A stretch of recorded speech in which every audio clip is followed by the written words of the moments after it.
It's gonna be fixed now. There we go. Sorry about that. Brutal. Brutal, brutal, brutal by me. But anyway, we have everything working now officially. The mic is working. So sorry about that. Sorry for the sound. I don't know. Sometimes my mic doesn't get plugged in when I come home late night. So anyway, couple quick programming notes. This is what I was about to say. There will be no baseball after dark tomorrow night on Saturday night like we usually do. Instead, I'm going to do Sunday morning. I'll be in California.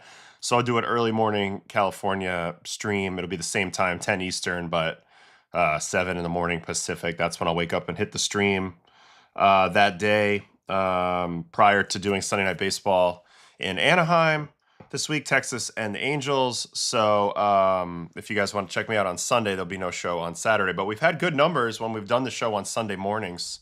So I think it should be good. All right, let me hop in the chat here, see what you guys are talking about real quick. I see a lot of good mornings. Appreciate you guys. I hope everybody's good. I did see this request about River Ryan. He pitched in AAA last night. So yeah, sure. I'm curious about him too. He popped up on the coffee cups of the top prospects. He was on the leaderboard. So let me just turn on the air conditioning real quick.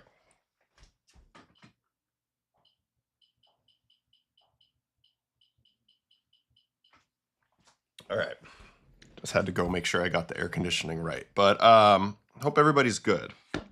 And we'll just get right into it. There wasn't as many games last night, so it's not like insanely crazy amount of stuff to look at. Got to fix my source here. Just when you think everything's perfect, there's always another thing in streaming. If ever you guys ever get into streaming and you do everything by yourself like I do, you'll realize that there's so many steps to take. All right, let's find out. I see this question right here. Let me delete a couple tabs and then we'll refresh the baseball and coffee sorter. We'll see who won our coffee cups last night. On the major league level, Michael Harris, Kyle Stowers, those guys are going to both be on the thumbnail. Brandon Lau had a 2-homer, had a big game. So a couple hitters there on the pitching side. Severino, 10 strikeouts last night. Braxton, Ashcraft, he's definitely getting watched today. Cade Cavalli had a sneaky good start. I know it was in a losing effort versus the Mets. And Erod, we have to maybe talk about Erod a little bit. He's been pitching well. Spencer Strider, that's a decent start. Did give up a couple runs there, but we've been watching him. We've been tracking him. As for the prospects, these are the Coffee Cup winners from yesterday. Top 100 prospects hitting edition. Ava Arquette had the best day of the night. Not a huge score, but him, Edwin Arroyo, Leo DeVries is in there, 3-hit game. What about the pitchers? And there it is, River Ryan. River Ryan yesterday, AAA, 5 innings, 7 strikeouts, no walks, 2 hits, no runs. Down there in AAA, Oklahoma City for the Dodgers. Jamie Arnold, AA, Midland for the A's, 6 2/3, 1 run. Hagen Smith in AAA did not have a very good outing, and Cam Caminiti kind of a mid outing as well. But yeah, this is like, a fun way to kind of sort it out, kind of see what's going on. I was trying to get NPB, but I wasn't able to rope NPB into this too much. What do we got here in the chat? 35-year-old Tayron Guerrero is back. 6'8". The Red Sox are calling him up. I remember him very vividly on the Marlins. 100-mile-an-hour pitcher. Really good stuff. Really electric. So good to see him back in the show.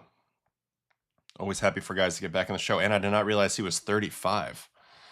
Read this too. Saw this was posted in the Discord. Let me just pop over to the solo for a second while I address this question. Interesting Will Salmon article on Devin Williams. The Yanks changed his setup. He didn't feel comfortable. He changed it back a month ago. He's been much better since. Yes, I saw that he had a long meeting with Danny Barnes, who's a great dude. He's the strategist over there with the Mets. Former pitcher in the big leagues for the Blue Jays. Princeton guy, great dude. Great guy to troubleshoot with. He was the one that I would go to besides Hef when I was with the Mets. So anyway, Devin Williams goes to him. They talked about how they thought the Yankees suggested that he move his hands in his setup a little bit because he had a little bit of a tipping issue potentially in Milwaukee. He's blaming that discomfort on, the way that he was, commanding the ball, particularly the changeup. We also noticed something about the gyro, the amount of gyro angle, and basically the way he's spinning the ball had changed over the past several years. That's probably a little bit more of the culprit with the quality of the changeup going from the best pitch in baseball to just merely a unbelievable pitch. So it's still unbelievable. It's more about execution, but like, I think there's a multitude of reasons, and not all of them are necessarily this glove setup. But look, if you're a pitcher and you feel uncomfortable, you cannot pitch that way. You got to be comfortable out there. You can't sacrifice pitch quality ever. So I think that's what we're learning there a little bit. All right, back to the main screen. What teams were playing yesterday? We'll find out in a minute. I'm going to go through all that, but let's hit the standings because we're here Friday, May 22nd. So we're getting close to the end of May. That's usually a pretty good moment to take some stock. So we'll probably do that. I did see Spectre wanted me to throw the one poll. I'm going to do it on the YouTube side. So I'm going to do that real quick, and then I'll get started on the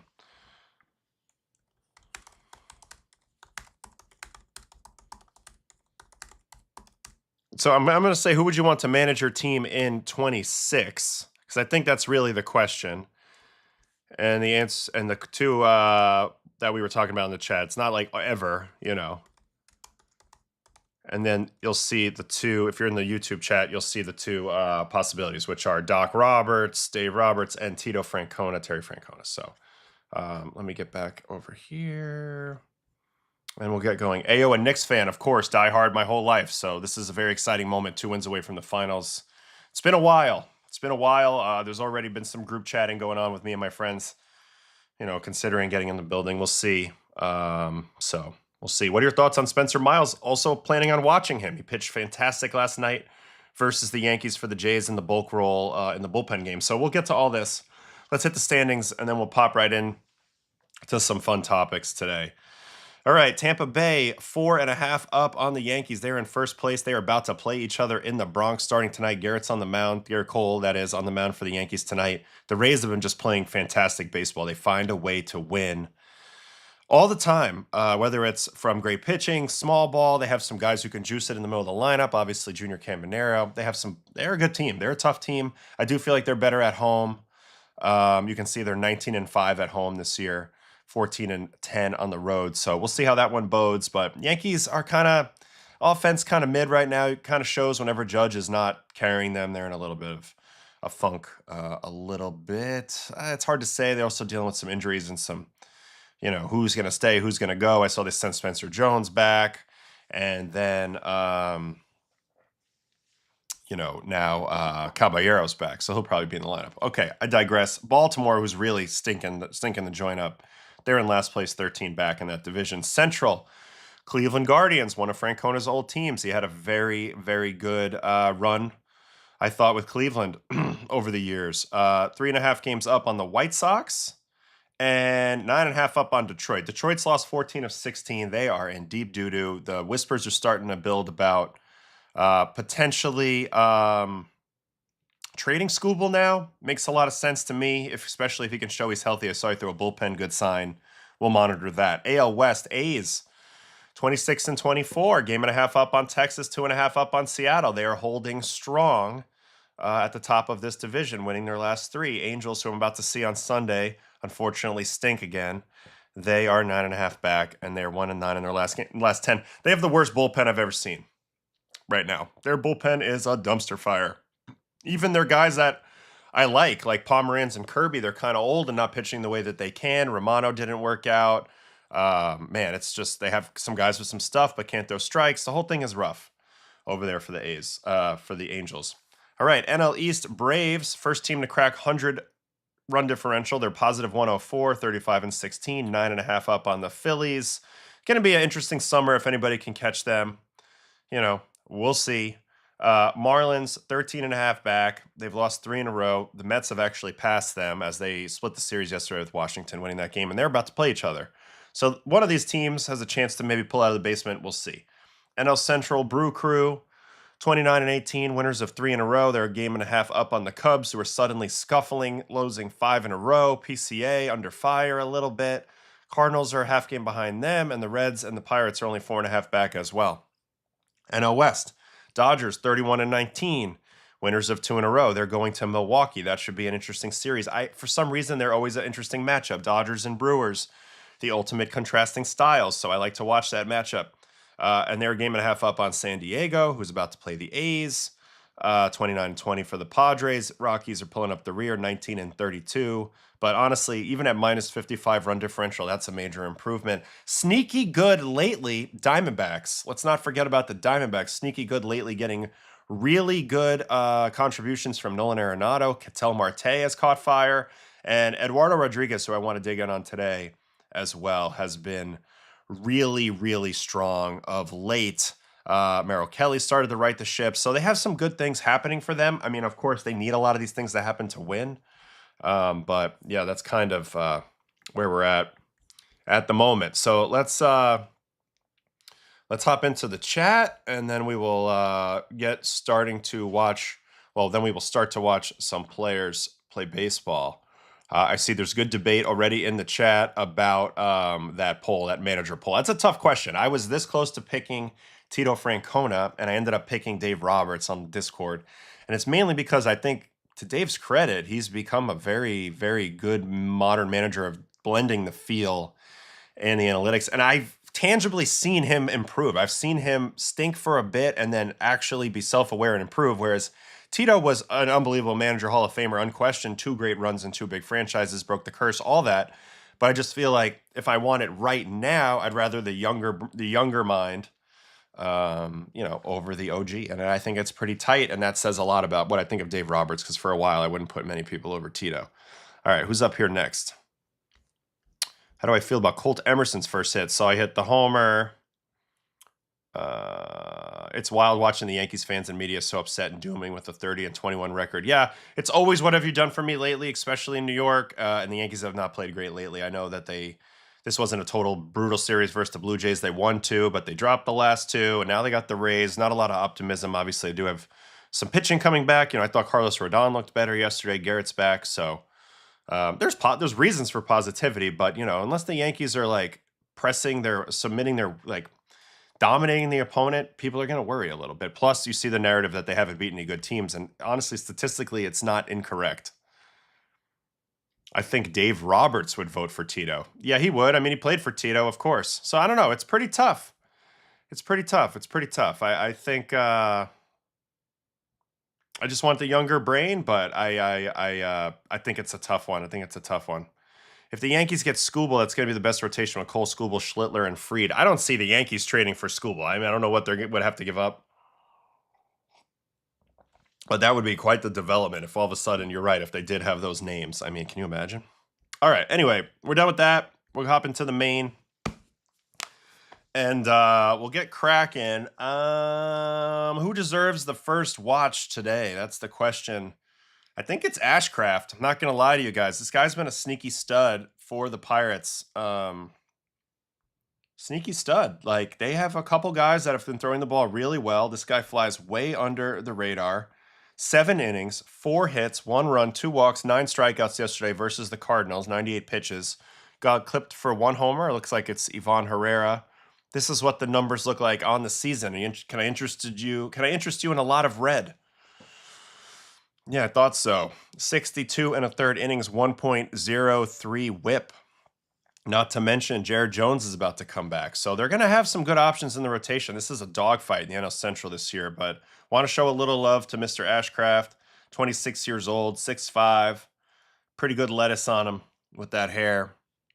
Above average in everything except for exit velo, but I guess that probably ties in with his ground ball rate a little bit. And, really, it's not very fluky. He was pretty dominant last year in 69 and 2/3. He had a 2.71 ERA, mixing between starting and relieving. So every time we've seen him in the big leagues, he's been quality guy. Quality guy, for sure. So let's see how he did it. Pitch breakdown. 33 sliders was his primary pitch. 29 four-seamers, averaging 97.4. It's tremendous gasoline. They have some hard throwers on the Pirates. 22 curveballs, so it's a breaking ball and four-seam attack mainly, and then he'll mix in some sinkers, 11 sinkers and 3 splits. Velocity is really good. I mean, he's over 97. It's funny because it kind of blends in now with what you see out there in terms of velocity, but this it's special velo. He threw 74% first pitch strikes. He's been great in that department, I feel like, all year. Just looking at his spin a little bit, he's not like a super duper high, but he's not a super duper low either. So he's got some spin capacity in there. He can do a lot of things physically very, very well. Very, very impressive. So let's just watch it. Cardinals and Pirates. And here we go. Ashcraft deserved the first watch today. He did. He just did. All right, here we go. J.J. Weatherholt. So he strikes out the side in the first. So we'll watch all the pitches in the first, and then we'll probably go from result pitches from there. Starts the game with a 96-6 up and away heater. Curveball down, back door. And now 92-mile-an-hour slider. That's his primary pitch. It's a very firm gyro slider. Uses it below zone a lot. Curveball he tries to drop in there. That's a nice one, too. That's 3,000 RPM. So maybe I mentioned that he didn't have exceptional spin. Maybe I'm underselling. 3,000 RPM on this curveball, and it's 84. This is a freaking banger to Weatherholt here. And he's over that. Back to another curveball, this one at 86. So, yeah, breaking stuff is definitely his jam. That might have been a strike. That was a strike. But even the catcher, this ball plummeted so hard that he wasn't able to kind of come up on it. He just catches it low and has no awareness that that was actually a strike. But now he goes to the gyro, 92-6, and gets the chase below the zone. So, he's generating a lot of chase. He's another guy who's pretty good at pitching downhill. Now, the arm slot's not as high as like a Savage or a Cease or a lot of guys we've been watching, but he does have an ability to get on top of the ball and over the ball and throw some chase pitches below the zone. So that's what you see there for the first strikeout. Next up, Ivan Herrera. I'll start him with the slider. Paints it on the corner. Nice pitch, nice catch. Double up on that. Pulls it a little bit off the corner, and now they're going to go to that screaming four-seamer at 97.4, and he tickles the edge of that too. Man, that's absolute paint. So 1-2 count, everything away. And now a called strike 3 on another ball. This one trends down in. So not sure what Herrera was looking for there. This is actually kind of a weird misfire overthrow by Ashcraft, but I mean, it ends up running back into the zone for a freeze. And that's 2 batters, 2 strikeouts. And then he'll complete the trifecta here in the first. There's a sinker. Really good shape on that sinker, too, I should mention. He's got good shape on both fastballs. Pretty unique thing to have going for you. I've only seen a few guys that have great shape on both. There's that curveball. Losing Rhino Hearn until mid-June is going to hurt the Bucks. No doubt. I feel like their offense has improved so much with the additions of Lau, I should say, and O'Hearn. And then another curveball for a freeze. So decimates the side in the first. His club had gone out and given him a run in the top half of the inning. He comes out with a shutdown inning and literally a statement inning in the first with 3 straight strikeouts. And you see the breaking ball quality is really, really good. And he's got velocity. This is a nasty dude. You can see why he was maybe projected as a reliever a little bit more, right? Initially, like really hard four-seamer, good breaking balls. But there's more than that in there, obviously, based on the results. All right, second inning, so let's start. Tarps are already off in St. Louis. This has become a thing every day. I mean, obviously, Ollie Marmol did a good job kind of celebrating this fan behavior, and now it's sweeping the nation. I saw it at the Trop the other day. But just a bunch of dudes being dudes out there, shirts off. I don't know what's the deal. Maybe we need some vitamin D. I don't know, but they're going to be swinging it around. I see some girls in there, obviously, thankfully, no shirts off there. But anyway, tarps off, whatever you want to call it. All right, he's going to get Jordan Walker out here on a slider. Gets him to pull off that away slider, chop it over to Connor. One out there. Did it start in Colorado? I thought it started in St. Louis. All right, in play out to Nolan Gorman, 98.6 on the inner third. Can of corn. And then a walk here to Mason Wynn. Tarps off is how dudes are fighting male loneliness now. Yeah, kind of. All right, in play, no out on a 2-0 sinker here to Fermin. He's going to hammer one through the hole, so he gets himself in a little bit of 2 out. trouble with a walk, and then poor fundamentals falls behind to Fermin, and he's going to have to dig out of that. This is going to be an let's watch this whole at bat. 3-pitch out. Curveball for a strike.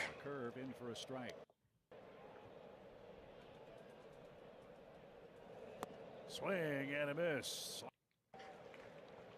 For the fields with domes, does the park factor change with it open and closed? It probably should. It probably should if the ball flies, but I've never seen anything broken down that way. I mean, I don't know if it is or isn't. That's a good question, though.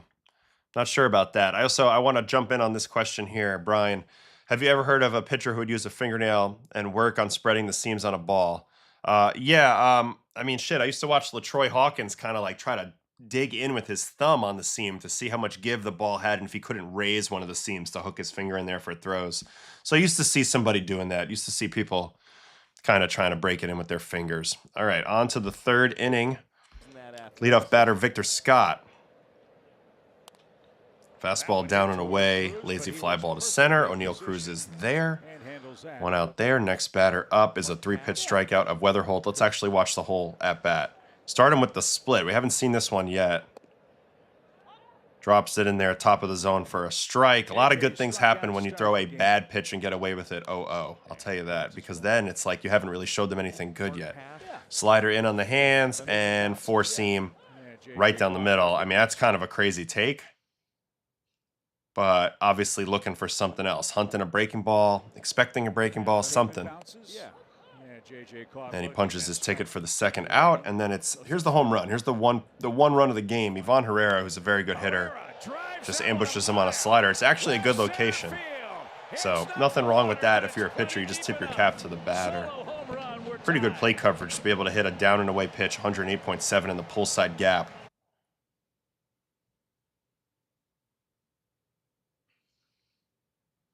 Right there. That's a great swing. I'm not going to lie. Great plate coverage. The dive and hook approach. It does work. It leaves you exposed to a lot of other things, but in the big leagues, you're going to get a lot of breaking stuff down and away from you. So there's the one run, and then he comes right back to face Burleson. Burleson's also going to get a hit on a sinker, spraying it the other way. Burleson's a good player. Very underrated player. Really good hitter. Tough out. Tough guy to face. Big asset, I think, for the Cardinals. But then he does bounce back with a strikeout of Jordan Walker. 99-mile-an-hour sinker. I actually want to watch this whole at-bat because he just goes home run, double, and now he's facing Jordan Walker. Let's see how he attacks. Sinker down, chopped foul. A lot of movement on that sinker, not for nothing. A lot of sinker. Slider down and away in the dirt. When was I the future? I don't know. 1-2 count. Slider high, popped up. That was probably the pitch to hit for Jordan Walker. He doesn't hit it, and then this is a really nasty sinker for the strikeout. Gets below the barrel to end the third inning. Still pumping upper 90s. All right, fourth inning, 3-pitch strikeout of Gorman started off. Slider up and in. That one kind of played like a dead zone cutter. Kind of tried to pull his hands in, couldn't do it fast enough. So, you know, he's got really good stuff. I wonder where his stuff ranks in the league. You got to imagine it's pretty high up there, given the combination of shapes he's got, velocity, really all of that. Why would you challenge a 3-0? This is just an emotional challenge by Ashcraft. Why would you challenge 3-0 here? You're telling me you're that positive, and then you end up being wrong. Crazy. So that was a little bit of a humbling moment, right? Mason Wynn draws the walk. All right, man on first, and here's Fermin. And up, they're going to get the tapper back to him. He'll just take the one out. So we'll have a man on second and 2 outs. Let's watch this whole at-bat versus Pedro Pajes. 4-seam away ball. Future of baseball live streaming, yeah. There you go. How was it playing at Coors? I loved it. I love Coors Field. I mean, yeah, it's a challenge and everything, but I love it. I think it's fantastic. Yeah, 3-0 bases empty. I was just an emotional challenge and an angry challenge, but now he cost his team the challenge. But whatever. I did see this one. Marcus Semien challenged on the bunt, and it was completely in the zone. No bueno. All right, so it all leads to a 2-2 slider here to Pages. Gets it below the zone, and he's got a lot of speed on that slider. I mean, 93, 94, that's approaching outlier territory in terms of velocity on a slider. All right, 5th inning. Victor Scott got him out with a four-seam away last time. This time, four-seam at the top. This is a good way to pitch Victor Scott. Not a lot of power. Get him to hit a fly ball. Think he'll be all right. And 3-2. Long at bat here with Weatherholt. And then he gets him on the fastball in. Interesting. JJ caught fire a little while ago. I don't think he's hot right now. But I remember when I did the video, he has this move where he really dives in and he almost cuts himself off of the inner part of the zone. Now, this was a perfectly located pitch, but I was curious if he had stopped that or not. It does look like that's still his move. Like he wants to kind of dive in and take away the outer third. So anyway, jams him with that fastball. All right, called strike 1-2. 97 up and away. They go for the challenge, but this ball had a little bit of tail back, 12.3. And Henry made it look good, but Yvonne didn't agree. But check this out. This ball's going to shave the edge. Wow. Damn, look at that. So, very good freeze. I want to watch that in real time. In real time, I thought this was definitely going to be a ball. And then look at it just kind of check back to the corner. Amazing. So that ends the 5th. Still pumping 97. 6th inning. Strikeout of Burleson. Slider in the dirt? Man, not even. Down in. Gets him to swing right over the top of it. That was filthy. And then a 1-pitch out, Jordan Walker on slider. Jordan Walker got a few sliders in the middle to hit and didn't hit him. I think he gets more margin for error because of that velo. Oh my God, the Willie Mays catch from Spencer Horwitz. The under... Look at that, the little basket grab. God, that makes me nervous. Good play, though. And called strike 3 on Gorman to end the 6th. Fastball away, still throwing 97. He's really holding his velocity well. This guy's filthy. All right, 7th inning, Mason Wynn. Slider. Slider seems to be a pretty big ground ball pitch versus the righties as well. I've seen a lot of weak grounders chopped in the ground off against the Ashcraft slider. Went out there, Mason Wynn. Next up, Fermin. Still throwing 97. Gets in on those hands, pops it up right to Connor. 2 outs in the 7th. Now he's going to give up a 2-out hit to Pages here. Another good slider down. Another weak contact, but floats it in there. And then he'll finish his outing with another Victor Scott out. Let's see if he gets him in the air again. He does. That was actually a pretty good swing. But again, you get Victor Scott to hit a fly ball, you're usually in good shape. 102 on the fly out. I want to watch Ashcraft's delivery a little bit from the side. I'm trying to think who he reminds me of.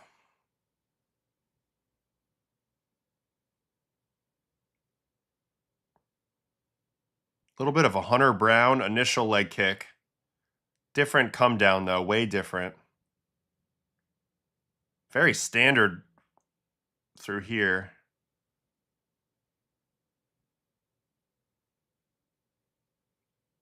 I mean, it's pretty normal. It's pretty, just pretty traditionally really beautiful follow through, but there's something about this move with the hands going up. Maybe a little Louis Varland with the initial pump of the hands.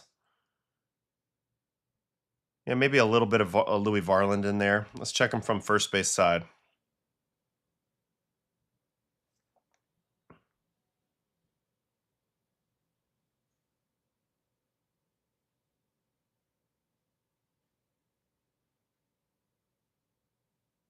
I like the Clay Buchholz comment on the pump. Clay did the pump of the hands as well. That's a good one. I like that. All right, one more slow-mo of this.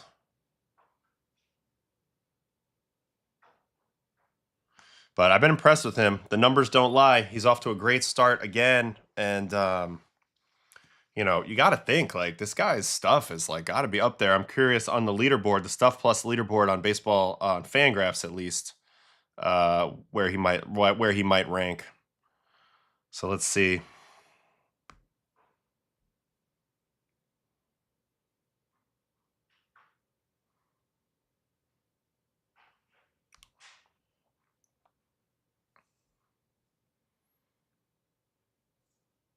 All right, Stuff Plus among starters. I'm blindly going in here. Yeah, he's 26th. 103 Stuff Plus among starters, right tied with Yoshinobu Yamamoto. It's kind of funny to look at some of these. But individual pitches, it actually doesn't have a lot being plus, which is interesting to see because to me it looks pretty good. It has the curveball being a $127 pitch. So in terms of Stuff Plus curveballs, has him having the third best one among starters in the big leagues.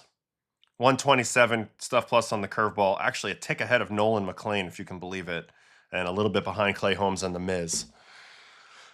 This is fun to look at while we're here. This is just among starters. We'll just go by pitch what the Fangraphs model has, the Eno Saris model. For four-seam fastball, Jacob Mizorowski, 10 points ahead of Yuri Perez, 12 ahead of Cam Schlittler at the top of this list for four-seamers. Miz, Perez, Schlittler, Cease, Warren, Ryan, Severino, Wu, Burke, and Landon Roop are the top 10. As for sinkers, Chris Sale, $125, George Kirby, Christopher Sanchez, Dustin May, Yuri Perez round out the top 5. Cam Schlittler's also right there at 6th. As for cutters, Tanner Bybee leading the way, Cam Schlittler again at number 2, Sandy Alcantara number 3. Let's see, this is Splitter, Logan Gilbert, 142 ranking, Foster Griffin, Matthew Liberatore. Slider, Chris Sale, number 1, Framber Valdez, Yuri Perez, Emerson Hancock, Chase Burns, which I would have thought would have been number 1, honestly. Rounding out the top 5, DeGrom sneaks in there at 11, I see, and then curveball, we just saw that. Holmes, Miz, Ashcraft, McLean, Skeens. Changeups, Michael Waka, Christopher Sanchez, that sounds right. Bybee, Gilbert, Martinez, okay. Do we have knuckle curves? Aaron Nola, Joe Ryan, George Kirby. Who's got number 1 location plus? Paul Skeens, Jacob DeGrom, George Kirby. It's starting to feel real. Starting to feel like these metrics are a little bit better. So, I don't know. Pretty interesting to look at that. And Mr. Ashcraft. You look at the game logs. He's also been very, very consistent this year. I'm not ready to add him into the very, very steep NL Cy Young Award race, but he is off to a hot start. You just look at the consistency of these starts over the year: 6-2, 6-2, 6-1, 5-1, 5 2/3 and 2, 7-2. Then here's a semi-clunker, 4 1/3 and 6. Then right back, 7 2/3, 0, 7-1, 6 2/3, 4. But to me, that's what aces do. If you go that deep and you give up 4, it's okay. And then 7-1 this time. So he's been really, really good. He's got a sub-1 whip in May. Seems like he's actually improving as the season is going. So pretty cool. Also from this game, another inside the park home run. I don't know what to make of this. Seems like there's been a ton of these for some reason. This year, I mean, at least 5 already, and that's just bizarre. This ball bounces off the top of the wall, ricochets. There's nobody anywhere near him. Brandon Lau can just coast into home. You don't see a lot of coast into home inside the Parkers. I mean, they can't even throw it to the plate. Check it out on the high home. Victor Scott would be your backup option out here in left. But it's so far down the line, he's not moving. He's starting to slowly drift his way over here. And then he starts to take off. But it's just a little bit too late. But I don't know if you would blame him or not. I mean, he's almost never going to come into contact with the ball that's that far down the line.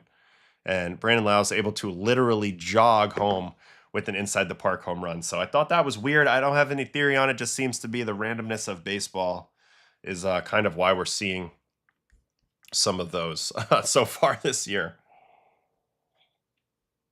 Do I think Parker Messick is a Cy Young dark horse? No, I don't see him being able to do it for the whole year. I mean, shit, he's off to a great start, and the American League race isn't quite what the National League race is yet, but I'd be surprised. I'd be surprised if Parker Messick was ready to make that kind of season, a reality.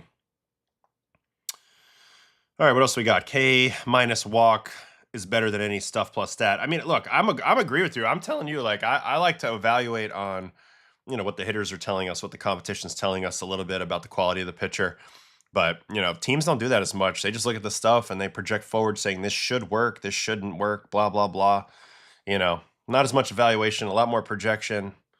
So, whatever. All right. I am a baseball card nerd. I had an Ashcraft 77 of 77 of him. I sold it on Whatnot stream a month ago.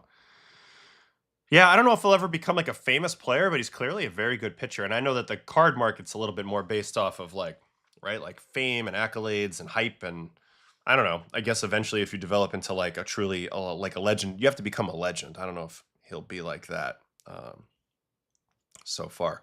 Ashcraft has been doing his lunges. He doesn't lean into his back hip a lot. Doesn't seem like he uses gravity enough considering he's 6'5".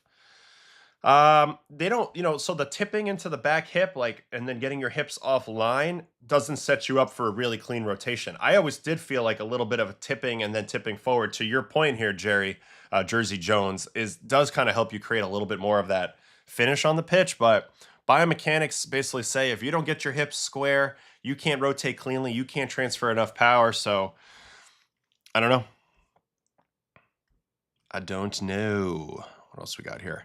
Hey, ever been up the arch in St. Louis? Yes, one time. Felt a little claustrophobic in that weird elevator they have that goes kind of like up to the side in the arch. Felt a little, just not great. Weather hold cooled off. Gotcha.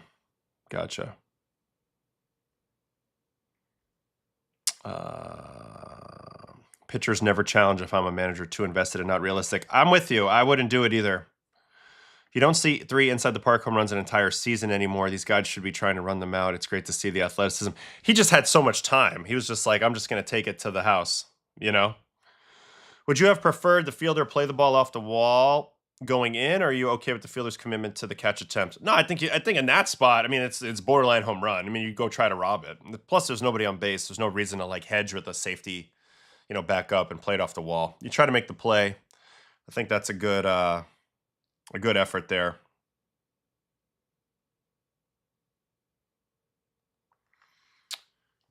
All right. You think they will demote Chandler, Bubba Chandler, once Jones is ready? I don't know. I mean, I'm not dialed in on the Pirates, day-to-day happenings. But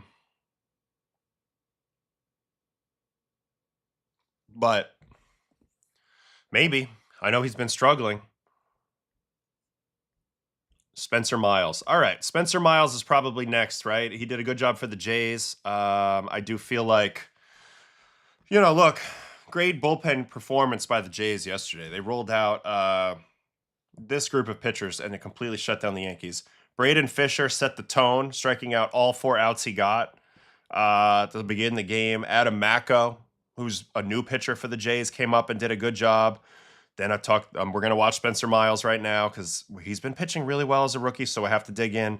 Tyler Rogers had a pretty easy inning, including a double play off the bat of Judge, and then Hoffman with the 2 strikeouts to end the game. But Mr. Spencer Miles, this is the rookie season, drafted in the 4th round of 2022 by the Giants. He's out of Mizzou. He's been really, really good so far for the Jays in a interesting hybrid role, pitching multi-innings. 14 innings, 1 start, 29 innings, 29 strikeouts, 1.03 whip, 2.17 ERA. The man gives up no hard contact. He's 98th percentile in average exit velo. He throws 96. He's got some pretty good breaking stuff, in my opinion. Let's go see what we're looking at in terms of whiff rates. 3 pitches in the 20% whiff rate range. 4-seam curveball and sinker. He's getting a ton of run value out of the sinker so far. So the sinker has been, I guess, his dominant pitch. Positive 7 run value, 4.3 RV per 100 is nuts. 152 average, 152 slug. That's a 211 WOBA. That's worm burning ground balls. So let's get into this game a little bit. Yankees and Jays from last night. Got to give credit to the Blue Jays pitching staff for shutting them down. Although I will say the Yankees Lineup right now, not looking very good in my opinion. So first batter he gets is with 2 outs in the third. He gets Judge. Sinker up and away, 97.5. Pretty cool to see a rookie come in and have such a positive impact, and they've needed a guy to step up, considering the injuries they've had. So sinker, then sinker in. That's a perfect pitch to Judge. Man, look at that. Look at how that ties him up. That's nasty. That's devastatingly nasty. 1-2, slider. Judge is in a slump, by the way, but like that's the pitch he needs to hit. Like to me, that's the indicator. This is a mistake, and he doesn't connect on that. And then, you know, it's baseball. If you don't connect on the hittable pitches, then they're going to throw you better pitches. And you're going to have missed the boat. Like that one, you don't want to hit that one. That's down and away off the corner. He has to reach and roll. And it's a roll over to short, 1 out there. Next batter up, 1 pitch out to Bellinger. First pitch curveball, get me over. Kind of handcuffs him. You would have thought that would have floated in there, but Ernie does a good job going back on that. And now there's Garrett. He'll be on the mound today. Our day started today with my wife sending a group chat to his family and my family with a bunch of gifs of let's go and all sorts of fire up techniques. So we're excited for him. All right, curveball down to Jazz. It's funny because I thought Jazz had a great night 2 nights ago. Looked really locked in at the plate, and then last night he goes 0 for 4, 4 strikeout, golden sombrero. Talk about an empty at-bat right here. Let's watch this whole at-bat because this is so empty. First pitch sinker, up middle, huge hack, comes unglued on it, but he's under the sinker, so he's clearly late. Then curveball. He is mentally, the anxiousness of getting back out there. That's where he would want it. If you could almost design a pitch in a lab for Jazz to hit, it would be this one. Bottom of the zone. Now, granted, he's got a good breaking ball. I mean, this pitch is pretty snappy, 2,900 RPM, a lot of movement. But that's the one you want to swing at. And certainly you don't want to swing at this pitch. So, pretty empty at bat from Jazz. Pretty empty day at the plate from Jazz, which is disappointing because I thought he looked great the other night. Next up, Paul Goldschmidt. Slider gets the call. It's a good catch by Valenzuela, who, now that I've watched him more, man, what a luxury for the Jays to have a backup to the backup who's this good. Defensively, he can bunt. He's a switch hitter. He presents a little bit of matchup issues. So he's really good. There's that sinker in on the righty. This has been Miles' calling card on the year. It's ground ball, jamming guys with sinkers. 98 in.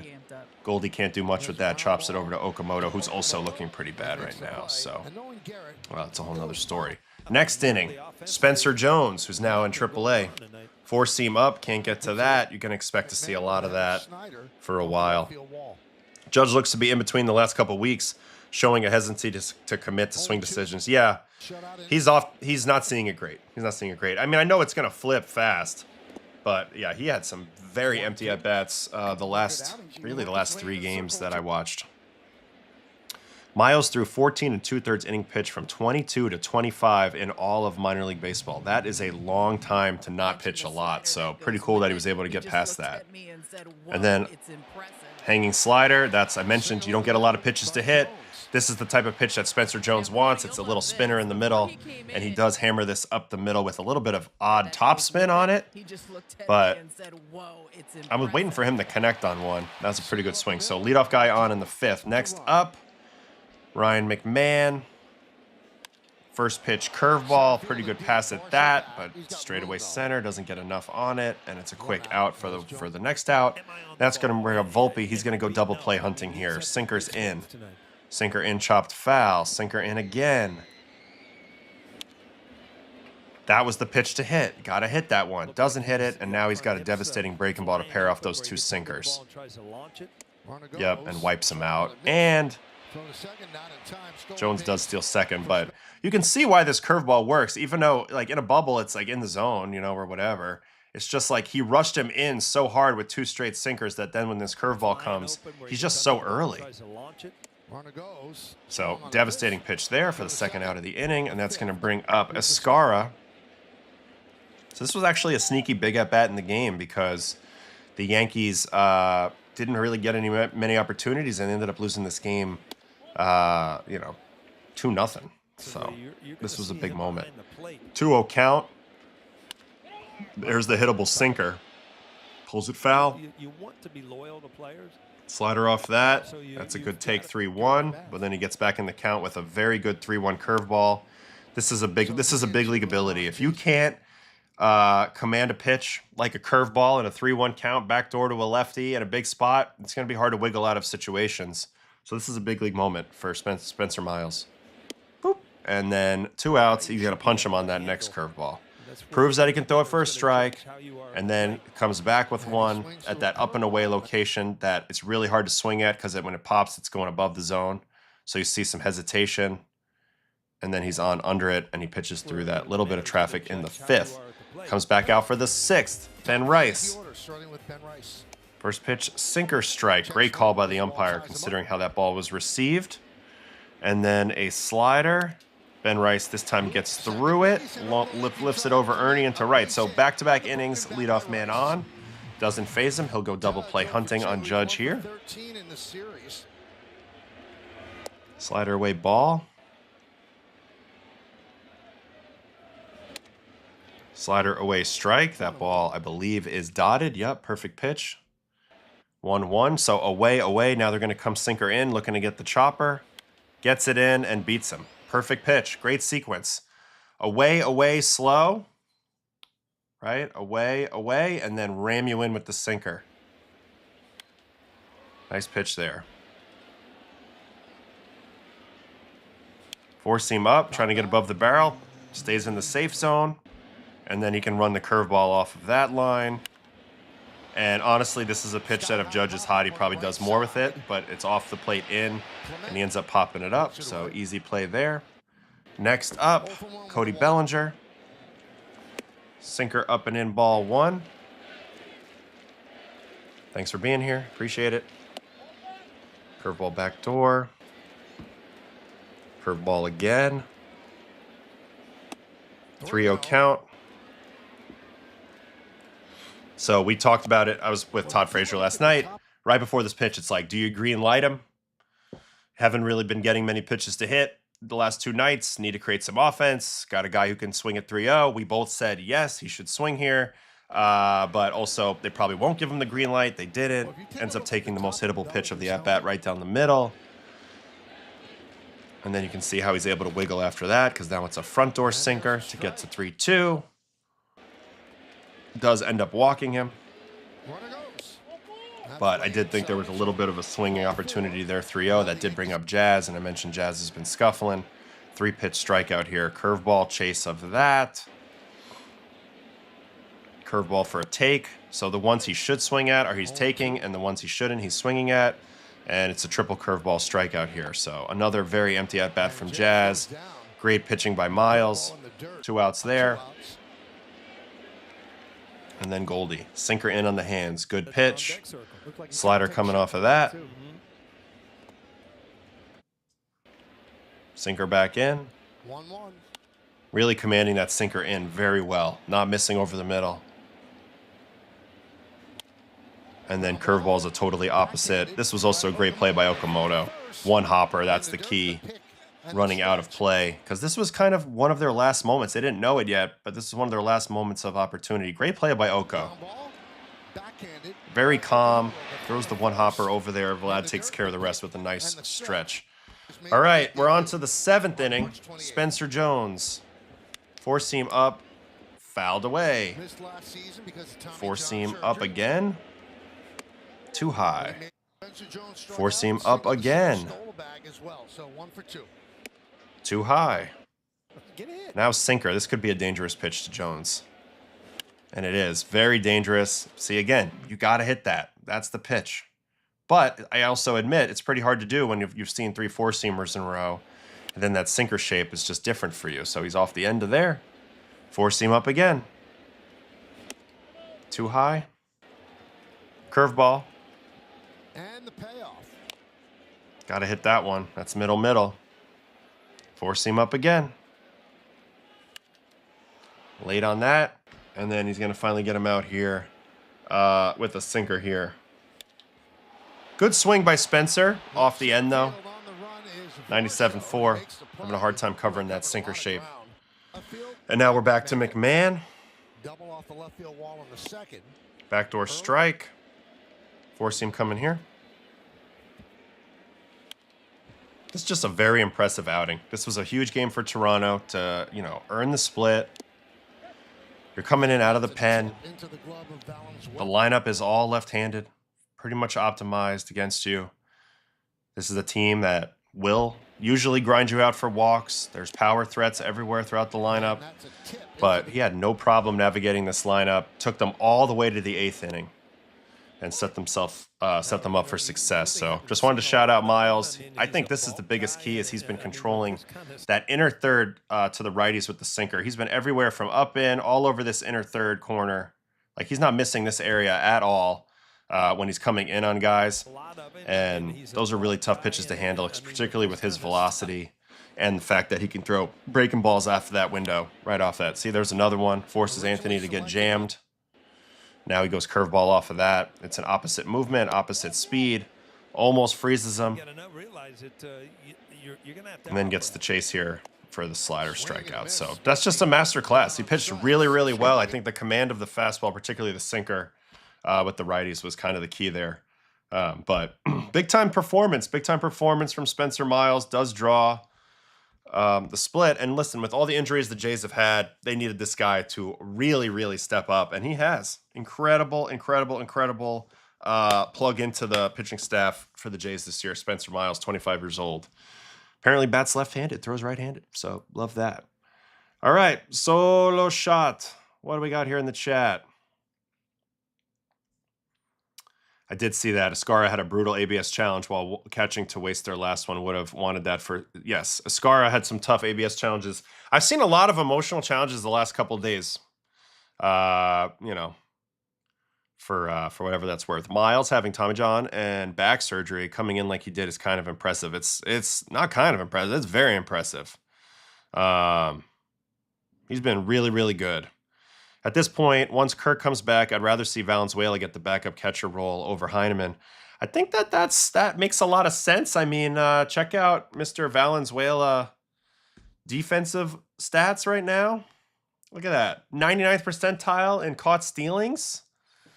96th percentile in framing. Can I interest you in that? I'd say yes. Not to mention, 707 OPS is not horrible. That's very playable for a backup catcher. So, yeah, I think if I'm, Brandon Valenzuela, I'm not thinking I should be going down at all. I really, really don't think so. Fielding run value by catcher. He's already up there. Already number one in the big leagues right now, fielding run value, and he didn't start the season playing every day. So, great comment here by On the Bump Baseball. I think I totally agree with you. Heineman also in this list, 5 fielding runs above, but I think Heineman's not as good of a hitter as Valenzuela. So, let's see. Here's Heineman's page. Once this loads, we'll see what Heine's looking like. On the offensive side, he's a 0. 227 career, 605 OPS. This year is a 325 OPS. Wow. But also very good defensively. So they have some good problems to have in that they have 3 really good defensive catchers. I think nobody would contest that Kirk is the man. But Valenzuela, he's made a good argument, I think, to be in there potentially over Heineman. We'll see. I don't know. He's definitely earned some thinking on that. All right, let me get back in the chat. Miles mentioned last night that he's getting so much valuable insight from guys like Cease and Gosman, just watching and learning. That's what you got to do. Got to be a sponge. Got to learn. A lot of good resources around you. A lot of good guys who have had success. Dylan Cease got a very big wallet because he knows what he's talking about, and he's got good stuff. So, yeah, talk to your teammates, learn from them. You're not going to be able to copy everything that they say and paste it, but at the same time, success does leave clues. So you got to watch that out. Has Volpe consistently had the same level of leg lift and pre-swing? Just seems like a lot of movement, and one would think it could have an effect on his eye level tracking. I don't know. First couple games, he showed good eye at the plate. Thought he got pitched tough the last few. It's not going to be enough sample, and I'm pretty sure Caballero is going to play every day now. Volpe stays up, so he'll get some action out there. Definitely some pinch running action. We'll see how it all plays out, but I think Caballero is going to be getting the ABs. So it's hard to say. I also don't think Uncle Ted's asking about George Springer. I don't think much is wrong with George. I actually think he's starting to look better at the plate. a little bit. We saw a home run yesterday off of Doval, hanging slider. In general, I like some of what I'm seeing from George, but it hasn't clicked yet. All right, what else we got? I think Jones just got to fix his time because he's either late on a four-seam or early on a breaking ball. Yeah, I mean, he's swinging so hard. I don't want to take that away from him. But again, it's all about contact with him. It's all about finding a way to put more balls in play, given how hard he hits it. I think Jones is going to be an interesting guy to watch. If he ever hits that ceiling, there's going to be a whole timeline, like a whole montage of different things that he's tried before something clicked. And hopefully something clicks sooner rather than later that allows him to compete at the highest level versus the velocity and everything. Tyler Rogers threw 0 balls in the strike zone and got a scoreless inning. Wow. It's nice throwing underhand. I'll tell you that. They're 100% going to go with Valenzuela. Heineman really isn't close offensively to MLB caliber, and Valenzuela is better defensively. So they're both good. They're both good. But I think Valenzuela has been very impressive this last little run. Here's a funny question. Who has the better mustache, Tolle or Cease? I don't know. It fits Tolle's face better, but Cease's is longer, if you want to count that.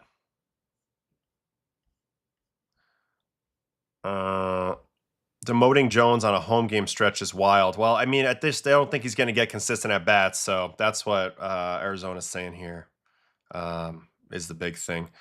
Did River Ryan already get watched? I miss it. No, we'll do that now. I know we're starting off with 3 straight pitchers, and this one's in AAA, River Ryan. But I want to log back in real quick to my thing here, and we can watch River Ryan. He pitched down there in Oklahoma City last night. He was #1 coffee cup guy in terms of the prospect, top 100 prospects for minor league pitchers. So let's see how that game went. That was Oklahoma City, right? And Reno plays.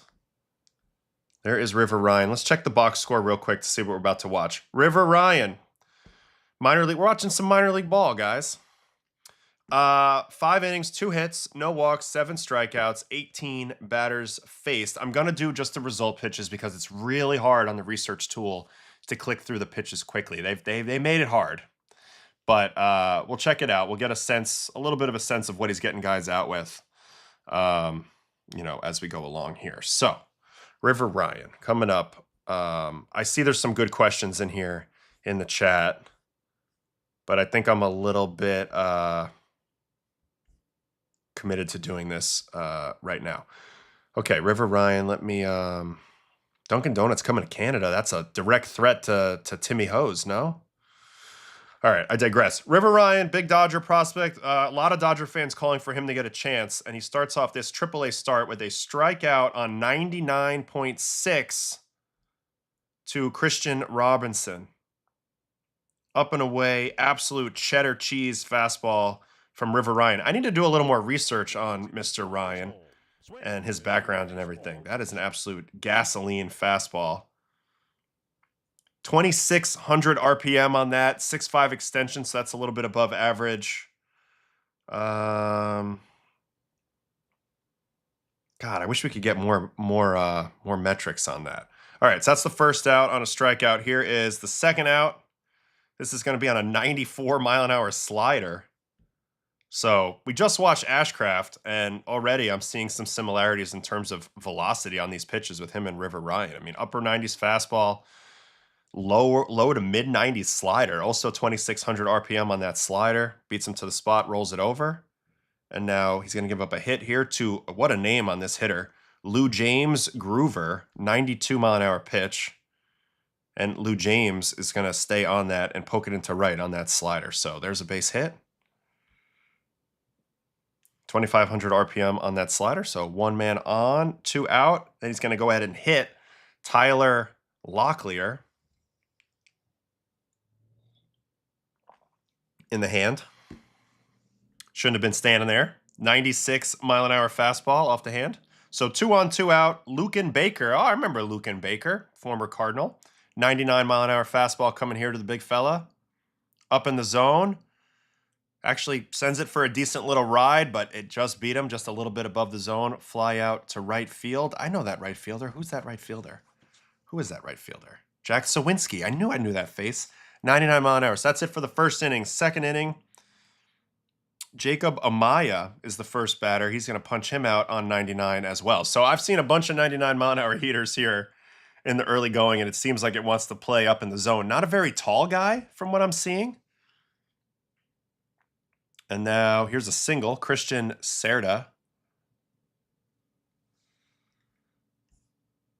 I can put the TJ stats breakdown from the game in the Discord. Yes, please do, because I'll glance that right after that. Yes, thanks, Showtime LA. Little bloop hit on a slider there, right? No, on a fastball. Little bloop hit. I missed that. I'm sorry. I have to replay that. I missed that. I missed this pitch. Kind of jams him, but he's able to float it in there ahead of the center fielder. So 1 on 1 out. That's going to bring up Jack Hurley. He's going to punch him out with 98-2. Ooh, down heater. Man, that ball is exploding out of his hand. Are you kidding me? That is gas. Absolute gas. All right, strikeout there. And then Andrew Velasquez, the squid. Going to get him with a curveball. 83.8, 2,900 RPM. Seeing a lot of ashcraft similarities, although obviously it's a different delivery, different body. But just in the pure velo of the curveball, the spin of the curveball, spin of the slider, the velo on the heater. Dirty. So that's it for Velasquez. And then he's also going to punch out. Oh, no, this is Sawinski. That was how he ended the second. Third inning, Christian Robinson is going to fly out on a 83.7 mile an hour curveball. I like the shape on the curveball from what I'm seeing. So it's a fastball, curveball, slider attack so far from what I'm seeing. Fly out there. Anderson Rojas is up next. He'll ground out.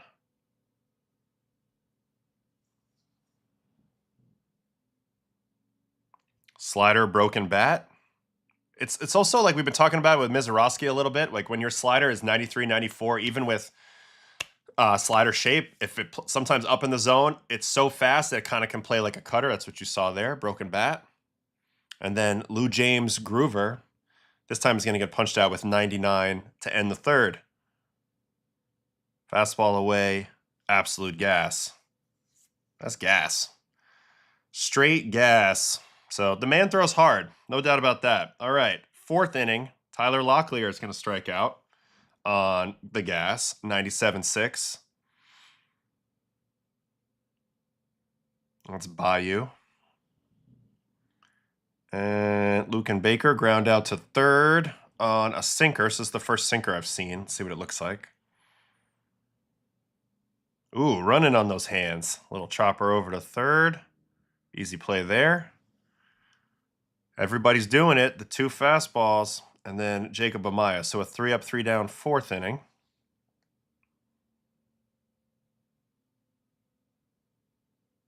Pretty good swing at that, but easy play out there in center. So clean fourth inning for River. And then the fifth inning, this will be his final inning. Strikeout on a 91 mile an hour slider. Actually, it's not a strikeout. It's a ground out. Rolls that over to third. Oof. Almost eats him up, but doesn't. Nice recovery for the out. Good throw. Jack Hurley is going to strike out. That's the strikeout I saw. This is on a changeup. Okay, strikeout on a changeup. Haven't seen this yet. Oh, that was nasty. Perfect location. Definitely a little bit of a traditional circle change. You can kind of see the grip in the glove as he raises it up, but that's really good fade. Gets him way out front for the punchy. And then I believe he finishes his outing next. Yeah, Andrew Velasquez, the squid, is going to ground out on this slider at 91. So, man, everything's hard.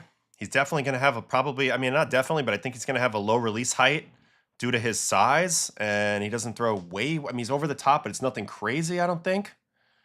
So, definitely interesting guy to take a look at. Let me hop into that TJ Stuff summary for River Ryan. Here we go. River Ryan. 5 innings, 18 plate appearances, 2 hits, 7 Ks, no walks, 1 hit batter, 69% strikes, 14 whiffs. What's the arm angle? 37 degrees. Okay. And then here are the stuff grades on the individual pitches way down here. If you can see them. 112 TJ stuff grade on the 4-seam. That's a 15.6 IVB, 5.7 HB, negative 4.1 VAA. So yes, that's pretty flat. Slider, 117 stuff grade. So that's the best stuff grade he has. It generated 50% chase in this game. It's a gyro slider at 91.5, so it makes sense. Pretty good pitch.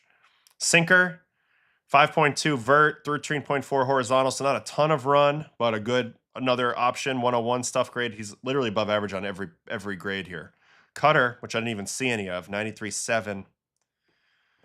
I don't love the shape on it, but 105. Curveball I like a lot. 108 stuff grade. A lot of total movement, a lot of spin, a lot of speed. And then the changeup that we just saw, 2.9 and 11.6. So that's pretty good to pair off the 4-seam. He's got a good mix of pitches, you know. Not that we don't see this anymore. We see this all the time now, it seems. But 27-year-old, 6'2", 195. That's why I think you're going to see that that release.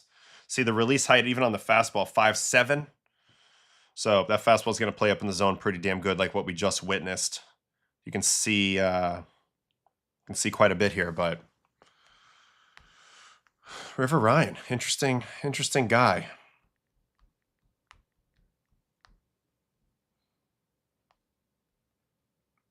I want to see his Wikipedia. From Charlotte, born in 98, played at UNC Pembroke. Originally drafted by the Padres. And then he got traded to the Dodgers for Matt Beatty. And since then, he's been in the system. He also has the older brother, Ryder, who's also a player in the Dodgers organization. So that's a little bit about River Ryan. Just an interesting name. Ryder Ryan, River Ryan. Interesting little name there. All right. Thanks for having me watch that. That was kind of cool. Never really seen him that much. So I thought that was pretty fun. There's the TJ Stuff numbers if you were wondering. You mentioned Adam Macko earlier. He's the first MLB pitcher born in Slovakia. Jeez. That's insane. Schoolball bullpen yesterday, 35 pitches and up and down. Hit a velo he was happy with, would not reveal the mile per hour. Yeah, I saw that. I'm wondering if he's going to get traded, really. I do think there's a good possibility. I definitely feel like he's got a chance to, be an interesting trade piece because the Tigers are in bad shape. Bad shape. Bad shape. Have I seen Kyle hurt? I think we saw him one time in spring training and we thought it was interesting, but need to see him more at the top level. Is there anyone in the league that's more ridiculous hits than Ernie Clement? No, there's nobody. Ernie Clement is Mr. Weird Hit, but I'm here for it. I like it a lot. Very, very cool to watch Ernie do his thing out there and just slap it all around the field. Frankly, I think it's pretty cool. All right, who should we watch next? I haven't watched any hitters yet. I think it's gonna be Michael Harris. Yeah, Michael Harris, 2 for 5. I want to dig in on Mike a little bit. He did hit 2 home runs yesterday, mainly because this has been a long-time favorite of mine, a guy that I've pegged as a potential MVP guy in the future. When his rookie year was so impressive up close, and I faced this guy. He took me bridge dead center one time on a crappy cutter. I don't know what I was thinking, but he's back playing good from the second half of last year. Right now, he's hitting 298, 324, 524, 848 OPS as usual. Outstanding defense in center. He's got a not even a quiet confidence, just like he knows how good he is type of thing. And it's just a matter of time until he puts together a really scary good season, 900 plus OPS or better, plus great defense, gets himself in the real conversations. I think he's that good. Much better hitter than Jason Hayward, in my opinion. Much better hitter than Jason Hayward. But I understand the comp. It's an easy comp to make. You know, local boys, Georgia boys, black dudes, outfielders. Like it's easy. But Michael Harris is a way better hitter than Jason Hayward, in my opinion. But all that being said, Jason Hayward had a nice career. Obviously, mostly driven by defense and like leadership qualities, just being an awesome dude. So anyway, here's Mike. He's already got 11 homers this year. Money Mike. I'm curious real quick before we watch him to see what the bat tracking differences are from on the aggregate just from last year to this year. I know he made a lot of adjustments mid-season last year with his stance setup. So I'm just curious how that pops up from 25 to 26. So the swing length has gotten longer. He's always had that very long, load, but he usually does it early enough that he's on time. I don't think they have the same type of swing at all. Jason Hayward's swing, I mean, not very aesthetically pleasing at all. He had like a hitch, whereas Harris's has like the move, but it's not a hitch. It's more smooth. So I don't know. I mean, I see what you guys are saying, but I don't know. I'm not quite there with it yet. All right, what else? Bat speed's going up a tick. Batting stance. So this is a big one. Distance between feet. So he's a little bit wider now than he had been the previous few years, and his stance is much more open, allowing him to perhaps see the ball pretty well. And then the bat path, everything looks the same on the bat path. Same tilt, same attack angle with a slightly more loft this year. Really nothing different, so I was curious to see that. All right, anyway, say all that to say, he hit 2 home runs yesterday. So that's the Braves and the Marlins, I believe, was yesterday, right? They played baseball. And Michael Harris clipped 2 home runs, one off Sandy, one off Fairbanks. Here's the first one off of Sandy. And Acuna is not going to waste any time. Slider back door. Saw Joe Mack trying to throw.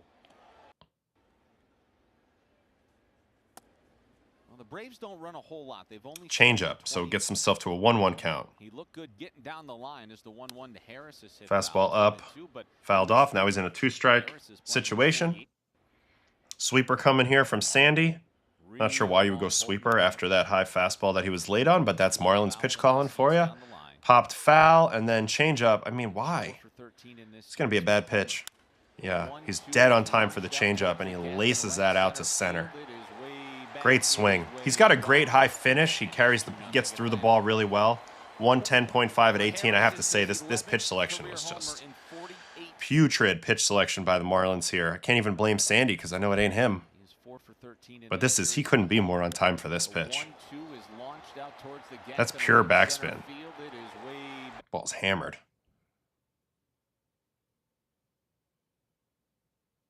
Just line drive approach. That's the first home run. Good swing there. And then the second home run is going to be off Fairbanks. Another tough customer. But Michael's just as tough as any of them. Slider strike. He's got a 5.33 ERA and 10 starts for the Marlins. Yeah, I mean, zero feel. They're not even watching the game. It's insane.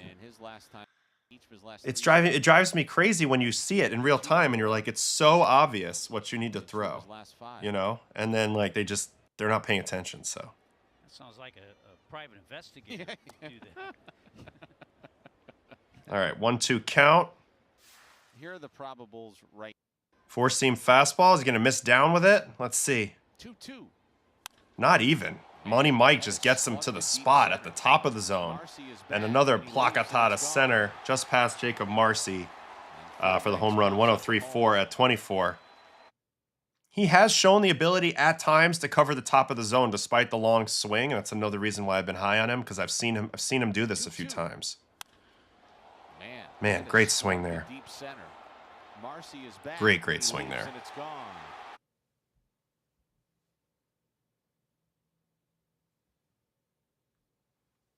And this is part of the reason why the Braves are clicking. Olson's already off to an unbelievable start. Drake Baldwin, I know he got hurt, but he was off to an incredible start. He was the #1 catcher in baseball before his injury. And then Michael Harris, obviously the way Sale's been pitching.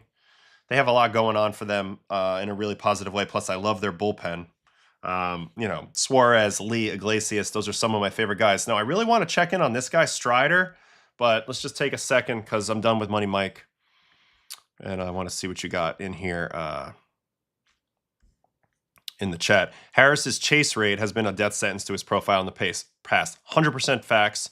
And I think you know, the more I watch, like, it's not just swing metrics, but it's also just like quickness to launch or how ready you are to hit the fastball, like how early you're loaded and that you can actually hang in that position does really help you make a swing decision a lot earlier because you know that you're primed to launch. If you take too long to get your launch going, then you have to make a swing decision earlier than you want to. And I think that was happening a little bit with Mike. I think now he's getting his hands where he needs them early enough to make better swing choices. And at the end of the day, that's what the game's about. All these guys have physical talent, but if you're swinging balls, you're not giving yourself a chance. And he's improved that in a lot of ways. He hits it harder than anybody I've seen, but his chase and lack of walks will forever limit his potential. I think he can get there. I do agree, though, that it's probably never going to be top tier, so he's going to have some element of being a free swinger. Teams are always going to be able to pitch at him a little bit. He's just gotta find a way to mitigate the chase to an acceptable level. What is his level of chase right now on Money Mike? 2 percentile. It's crazy to be this good with a 2nd percentile chase. 2025, 1st percentile, 2024, 3rd percentile, 2023, 6th percentile, and then that rookie year, 7th percentile. So he's never been good at it. But gosh, can't he just get to 20th percentile? Find a way? That number's insane, 43.8. Guys are going to really test him. It's wild. If he had any walk, he'd be a 950 OPS this year. I wonder how he'll get better at that. Can he still get better at that? He's only 25. You have to know that he knows that that's hurting him. But I do think that the setup has allowed him to be a little better in terms of getting to the pitches that he needs to get to. Like that fastball up from Fairbanks, he's not usually getting to that pitch unless you're pretty loaded early. So good comment on the chase rate. I didn't realize it was still that low. I mean, still that bad, 43.8%. That's wild. If he can ever slightly limit the chase, he's another fantastic hitter. Good call. Sawyer Stroh-Snyder reminds me of Stowers. Yeah, Stowers I got to look at too. He also hit some home runs in this game. If I'm Sandy, I'm pissed at the coaching staff. Part of why I don't like pitch calling from the dugout. Yeah. Sandy should probably get dealt at the deadline. I'm surprised he hasn't been dealt yet, to be honest. This could be why. Strikeout rate's not very high. I still think he's very good. Very good. I like his approach a lot. Like, you'd love to have him in your rotation. I don't think he can get back in the Cy Young conversation, though, without more strikeouts in the current landscape. Money Mike and Junior Caminero have that steep entry point to flat bat path that when it's on, it's really on. Yeah, that's the thing. If you're going to have the long swing, you can't exacerbate it with the big scoop uppercut. Like, you got to be, if you're going to be long, you got to still be more direct, and that's what you see with those two hitters. Great comment there, blatant respect. He is still so young. That's true. Defense and power gives him a nice floor. Agree with that.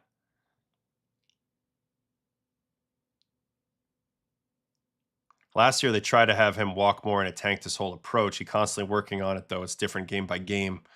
I'm not saying it's easy, but you know, maybe sometimes when you commit to being okay striking out looking or looking for a certain thing and not getting it, like, and you commit to that helps you with lack of to chase less. But we'll see.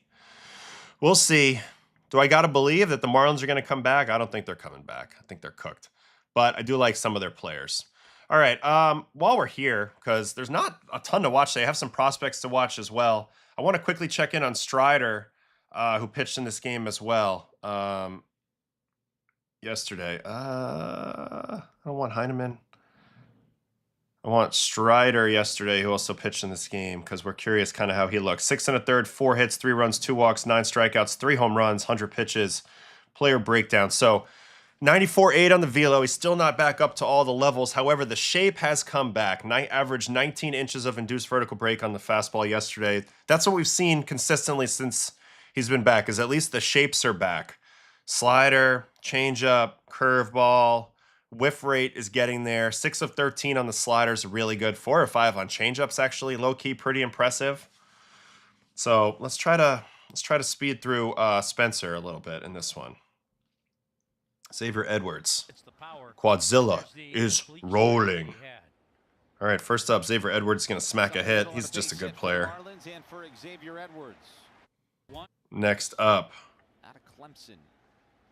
Hicks. Takes him way back.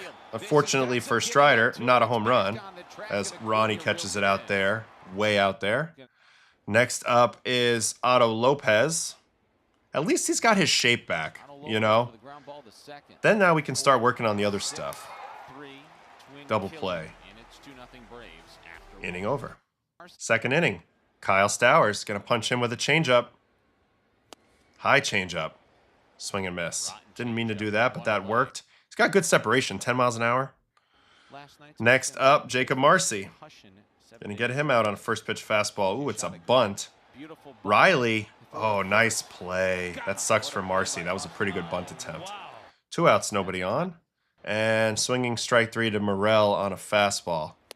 Ah, there's that Strider uphill heater.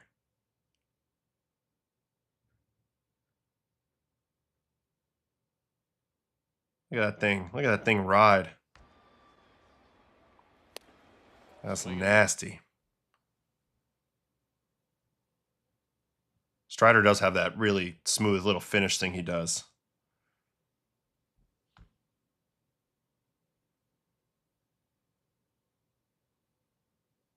Right there. I like it. Pretty cool. All right, back at it. Next batter up. Top of the third inning, Owen Casey.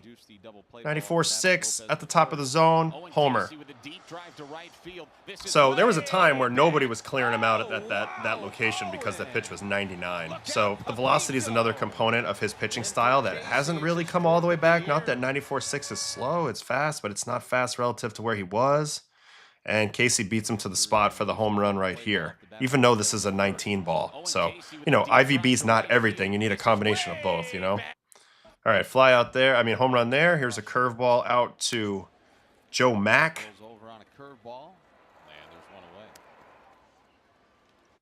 Next up, Javier Sanoa. 4-seam up. That beat him to the spot. That was pretty good, although some of these swings are decent. Fly out to Money Mike, 2 outs there, and then a called strike 3 on a slider here to Xavier Edwards, bottom of the zone. Good pitch for the finish on to the fourth. Curveball to Hicks, strikeout looking, so a couple strikeouts looking, very nice. And then a 1-pitch out here to Otto Lopez. Just beat him with that fastball up in the zone. Acuna casually over there, making the play.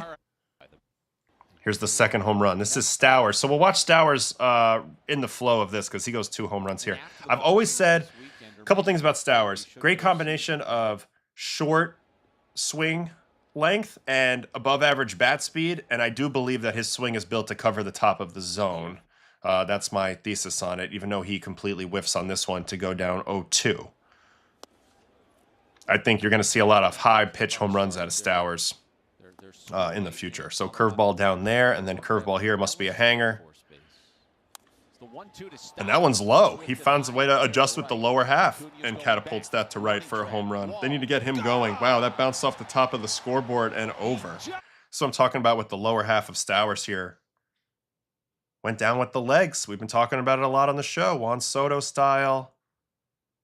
Really a bunch of guys, but this is a phenomenal adjustment by Stowers. Doesn't have to change his bat path, changes the height of the whole setup by getting lower a little bit.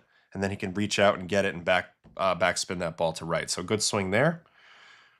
Shoot, where are we at? All right, Jacob Marcy, back to Strider. Jacob Marcy going to strike out on a slider. Looking. It's weird that he's gotten a few bottom of the zone looking strikeouts with sliders. You don't see that a lot. Here's a swinging strikeout on a slider to Morel. So strikeout, strikeout, and strikeout. Here's Casey. Change up. Ooh, that one was nasty. That one was really good. This one outhand looks like it's going to the top of the zone, and then it just reverse actions. Very nice pitch there by Spencer. Casey strikes out on a good Strider. Next up, walk to Joe Mack. And then called strike 3 to Sanoa with the fastball. So, I mean, I think he's looked better. It just doesn't have, I think it's Spencer. He is himself again. He's just not throwing as hard as before. So it's not as explosive, and he's going to have to be a little more precise. He used to have so much margin for error when he's throwing 19 balls at 99, 100 miles an hour. Fastball on the ground to second. You know, he could really be poor with his location and get away with it in that 2023 season, which we just saw with the 20 wins. And now he just got a little bit less margin for error, but he's not a lost cause like he was when we saw him earlier, like in spring training or last year, where he had no, like, he didn't look like himself. He had no shape on his pitches. There's a nice curveball for a strike. Very nice strikeout right here. Otto Lopez, the not often used curveball, but this is very nicely done by Spencer. Nasty. All right, next inning. There's definitely a home run coming. Here it is, Stowers. So watch this whole at bat again versus Stowers. Is that that's before Howie Mandel. His four-seam IVB has been up, but in this start, he got an extra 2 inches. Wonder what he changed. Which one? It's been trending up. If you go look at his start in LA, he also was throwing 18, 19s as well. It was just his shape was way down at the beginning, so it's been trending up.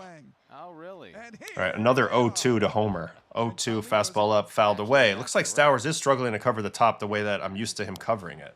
Making contact, but not all over that. Did you get selected is the question. Change up down, he survives that. That was a good pitch that he barely survived. Did not. Oh, okay. All right.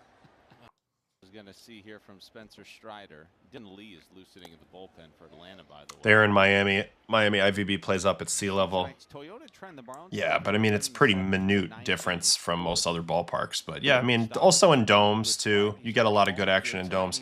All right, so Stowers completely flipping the script and homering on 2 off-speed pitches at the bottom of the zone in this game is pretty impressive. Pretty impressive. Another mid-swing adjustment to get lower. It's kind of the same deal as the pitch that he hit homered off Spencer earlier on. Same swing, really. Gets a little lower, gets that extension out front. So, yeah, just got to get those balls a little bit lower, I guess, on the chase level if you're a Strider. I guess that's what you would take from that, but another good swing. So that's the second home run. 2 more at-bats for Spencer. He's going to get his last out here versus Marcy, and we won't watch the last batter because it's a walk. But he ends up pitching into the 7th, 6 1/3, 3 runs. They're all homers. I don't know. Interesting dude. His stuff is definitely back shape-wise. Not throwing hard anymore, but like compared to where he was. But you know, there's a lot of good things happening right now for Spencer Strider, I would say, in terms of at least the way his stuff looks again. So happy to see that. Like, here's where the fastball is right now on the aggregate this year: 17.1 inches of rise. You see last year 16.4. In his heyday, 18.4, and it was a lot harder. But I think he's a lot closer to this shape now because he had some sloppiness early in the season, but that he started to clean that up. Still only 27, so curious to watch his journey. Still interested in watching his journey. All right, what else we got? Thinking adding a 3rd speed range to his arsenal will be the next huge pitching trend, like the splitty and the seam shift sinker before it. Yeah, I mean, that's the 2 speeds down pitch. That's the curveball, slow sweeper, slow something. You need something slow to keep guys honest, for sure. No doubt about that. Slider needs to be back foot, not middle down. Yeah, still seeing a little bit of an issue with that. Ooh, konnichiwa, watching from Japan. Thank you for being with us. Appreciate it. Hey, AO, 6 more wins till Knicks makes history. I'll be so happy with 2 more wins, Maya, and then we'll be concerned about the finals, but just get me to the finals. It's been way too long. If it wasn't for Stowers, he could have gone 8 innings or a complete game. It's true. It's true. But hey, there was Kyle Stowers, though. So unfortunately, he was there. Man, I need to order a burrito or something. I am hungry. Hungry. Let me put that in real quick and then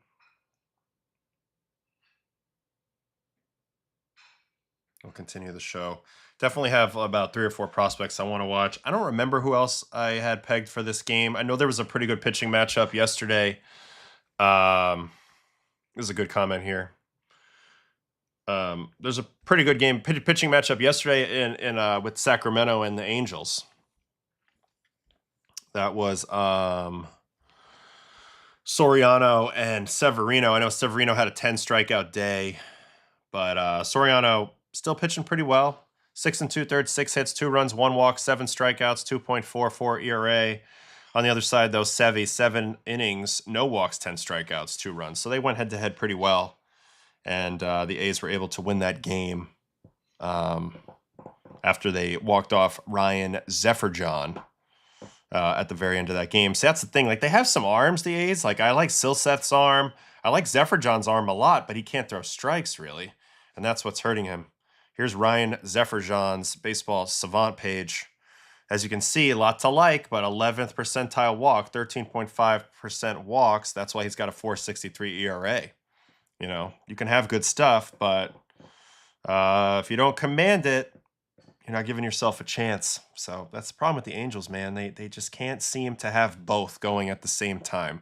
You know, Kirby's got the know-how, but he's old. You know, Romano was already in and out. Pomeranz, I think, has been kind of in and out. So hasn't been great, but I wanted to check in on this game. Jose Soriano definitely has dipped a little bit his last couple games. You know, you look at the game logs. He had the 5 Ernie game here against the White Sox, and then a 6 Ernie game here against the Dodgers. But other than that, he's still been very solid. I still believe in him as a top 5 potential Cy Young guy in the American League. But yeah, no doubt that he's reverting back a little bit.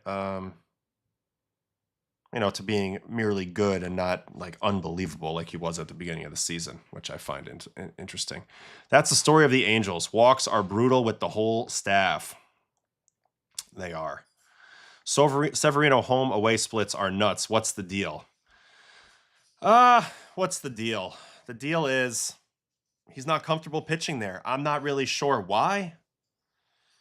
But he's not, you know. He's been absolutely hammered at Sutter Health Park in his time with the A's. Here are the current park factors over the last 2 years, because that's the only 2 years they've been in. And you can see they're right there behind Coors Field in park factor. 110 park factor on that Sacramento field. So that's a little bit of part of it, you know, Little League ballpark. Rocky's still obviously the main jam. The other top hitters parks at the moment, according to this metric at least, Nationals Park, which you would never think, Tigers Park, which you would never think, and then some that you would think. Baltimore, LA, Philly, Toronto, Arizona, Yankees, Red Sox, those all make sense. As for the best field to pitch in, it remains these AL West parks, Rangers and Mariners. Petco, Cleveland, Miami, St. Louis, San Francisco, Milwaukee, which is a little strange to me, and the Pirates and Wrigley are the top 10 park factor. Just for homers, Dodgers is number 1, way ahead of everybody else. Who's the worst just for home runs? Pirates. Okay. Interesting. Hits, Coors, and then A's, number 2. So the A's field is really inflating home runs, doubles, hits in general. So I think that might have something to do with it. But yeah, his splits have been tough. He's given up 6 home runs in 4 games at home, only 2 home runs in 7 games on the road. I don't know, man. Some of it's probably just coincidental. I don't think it's 100% the field. It's just maybe just not pitching as well there. You know, obviously the field is something, but hard to pin it all entirely on the field, you know, at the same time. All right, let me see what else I had on the docket today besides the prospects, or we'll just jump into the prospects. No, that's it. That's everybody I had written down. So I think we're just going to go right into the prospects then. I have 3 to look at today. 3 to look at today. Let me see what this comment is. Have you seen Daniel Jackson, catcher for Georgia, looking like he'll win the SEC Triple Crown? Interesting draft prospect, pretty low on a lot of boards. Haven't seen him yet. The 2 catchers we looked at are Ryder Helfrich and Von Lackey. Have not seen Daniel Jackson yet. Maybe we'll get to him once we can make a little bit of a playlist for him if he gets up on one of the mocks pretty high. Georgia plays one of the smallest ballparks in SEC and a slight elevation. He's not great defensively, which is what you need to be as a catcher. Okay, so that's probably why he didn't go up the draft boards. Good educational information there from Mitch. All right, on to Synergy.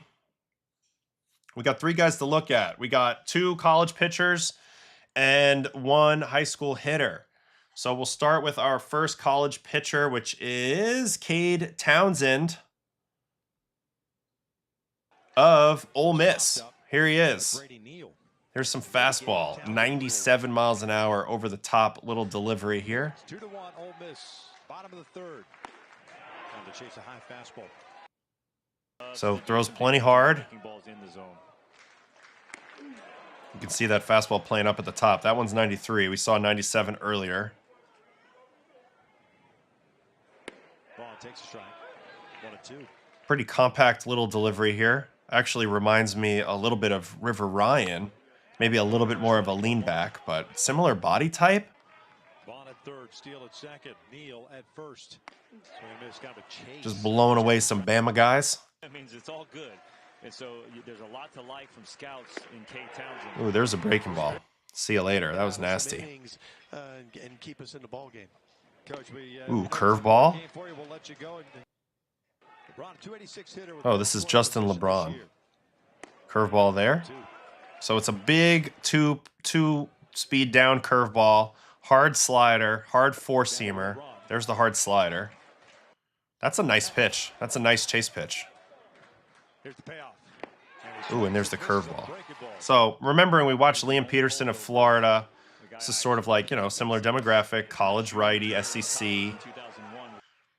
Peterson has not had as much success this year as Townsend, I don't believe, but it was perceived to have better stuff. There's the changeup. So I'm seeing 4 pitches that are usable here. The lean back is a little Seth Lugo coated. I would agree with that. Even a little over the top. Now he does it with a little more pace. Not quite Carson Fulmer, but up there. There's a slider. So it's gyro slider, big curveball, 4 seam, and changeup. We also have him from the side angle here, so we can check out the delivery.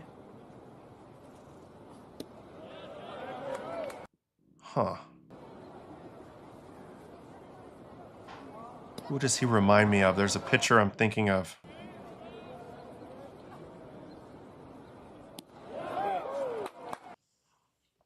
Reminds me a little bit of Walker Buehler, but a different leg kick, similar arm slot, but shorter arm action. God, there's somebody else I'm thinking of. I can't place it right now. I don't mind that. All right, so that's the side delivery, and then we also have a low home angle.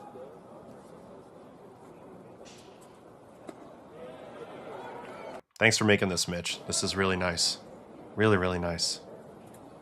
Uncle Ted, not a Jackson Flora fan. 75th in K- walk is not a top starter stat. He's been shoving, though. Curveball there.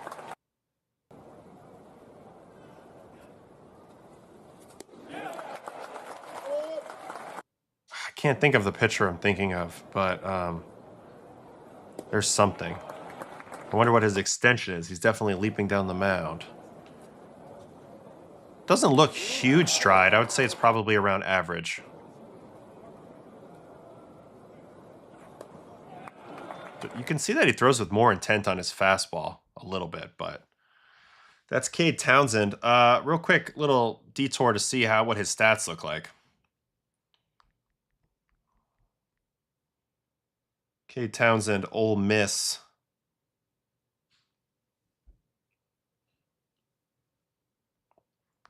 There he is, Cade Townsend from California. Stats. Pitching. Man, college stats are the worst. All right, so on the year, 3.81 SCRA. I don't know what the freak this is. What is happening? He's thrown 59 innings. He's allowed 49 hits, 25 runs, 17 walks, 81 strikeouts. Has given up 9 home runs. He got clipped for 3 home runs against Mississippi State in a game. That's a little surprising to see. 4 hit batters.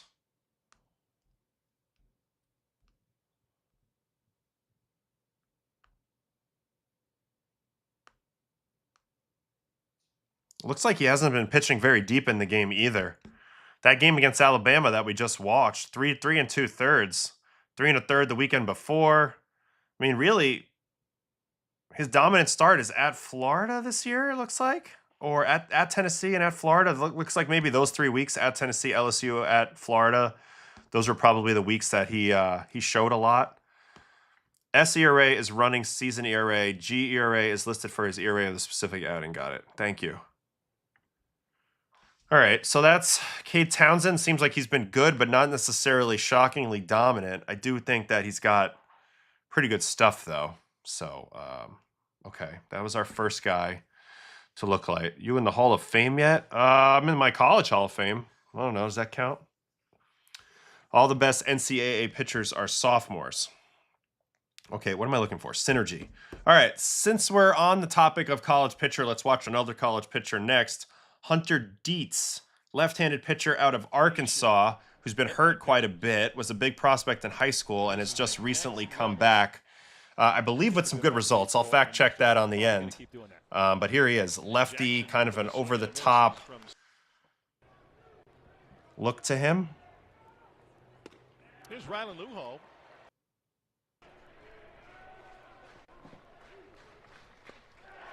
Got him up.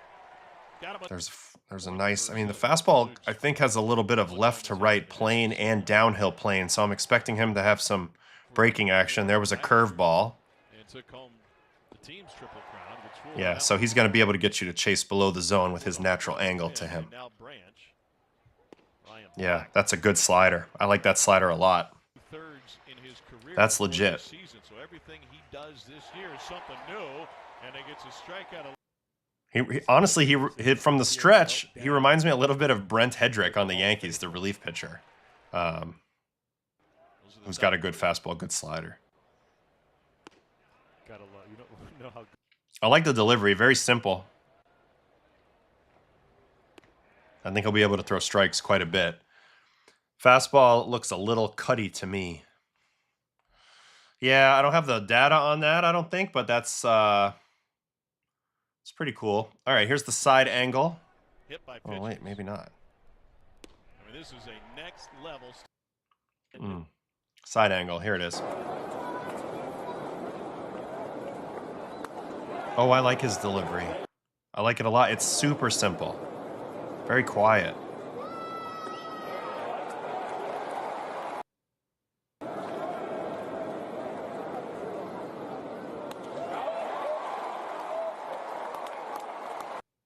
I like what I'm seeing with the delivery.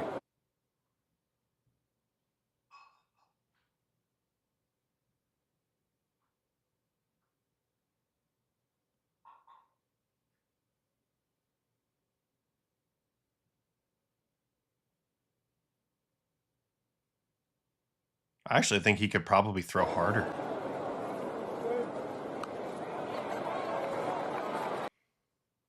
I think there's real reliever risk with him due to the health and two-pitch mix, but I think high leverage is in his future. You can tell that that slider's plus. You can tell that just from watching it pretty clearly plus, that slider. I'm going to go back to him throwing from this way again, just so... Like, he gets leverage over the ball coming downhill, and I think there's some really good tunneling possibilities with the fastball and the slider. And the slider, I think, is going to be a big-time pitch. So, interesting. Interesting for sure. I want to see another slider when we get a chance. Spitting image of Justin Steele. If the fastball has actual cut, then yes. But I can't tell if it actually has. I'm Japanese. Nice to meet you. Thanks for being with us. All the way from Japan. That's so cool. Thank you, guys. Thank you guys for hanging. There's that slider. See, that looks pretty good to me. I didn't see anything but fastball sliders, so not sure if there's a changeup in there or not to battle right-handers. Yeah, I don't know. Story of Arkansas. Starters, two-pitch guys. Hagen Smith is a good example of that. I played with the kid Jess Todd, who was a righty back in the day from Arkansas, and he was really good. Two-pitch guy, had a little cut action. That was a random Arkansas anecdote there. All right, so we've seen Hunter Dietz. We got eyes on him, and then our next prospect is a high school prospect, Trevor Condon. Here he is at the plate. Trevor Condon looks like Tigers' scout team. From first glance, before I even watch any more of him, from first glance, I can already tell he's a pretty good athlete. Which, you say, why can you tell that? You can just see it. Like, the body looks very athletic.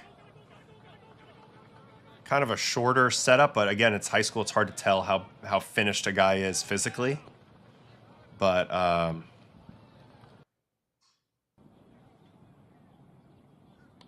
I like the swing. He's already preloaded back. Very level, head stays still.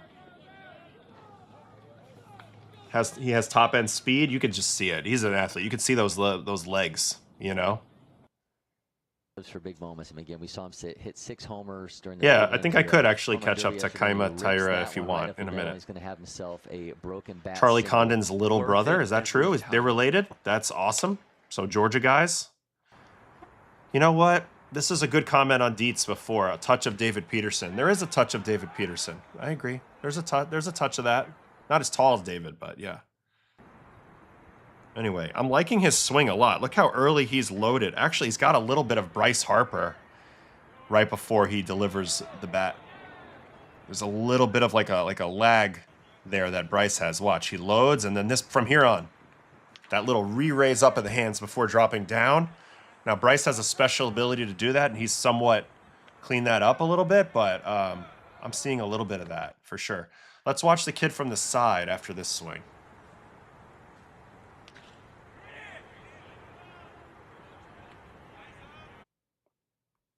Here's Trevor Condon from the side angle.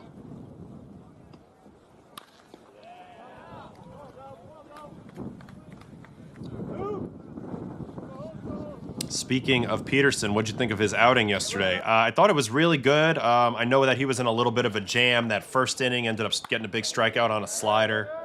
I thought it was good. I mean, he always shoves against the Nats. But look, I've been telling you guys, Peterson's a good pitcher. I mean, but you can't expect him to go out there and like strike out the world. Like, he's a good pitcher. I think the way when he was an all-star last year, that's probably the high end of his ability, but he's not a low-end pitcher either. I think he's a very good number 3, number 4, you know, in a given season. Not sure that he'll be like the best pitcher ever for the I don't know how well he's going to trend, but I still think he's a very useful pitcher. Plus, he's comfortable in both roles. Interesting load here, man. I still can't really get my head wrapped around this last move. So look, he does this really early load and stops, and then there's a second move here where the hands come back up again before delivering them. I'm not sure against higher level competition if he doesn't want to just get these hands up earlier.